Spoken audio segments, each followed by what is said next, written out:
Along about dinner time, a little gopher had his mind on what a tasty meal he could make. So he pulled some dandelion and was just about to dine when along comes a hungry gopher snake. Don't you just hate it when uninvited guests drop in? Oh, there's that gopher snake! What am I gonna do? What am I gonna do? Without an invitation, without a reservation, that old snake dropped in at Gopher's place. Now the snake he was mistaken, little Gopher wasn't taken. He slammed the door right in Snakey's face.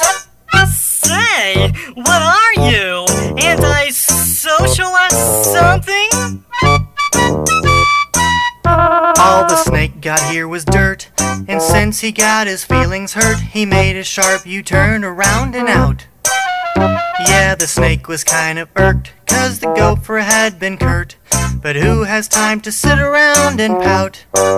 Say, this looks awfully similar to my skin. That goofy gopher outsmarted me again. The gopher finished dinner, today he was the winner. But tomorrow, well, that's another day.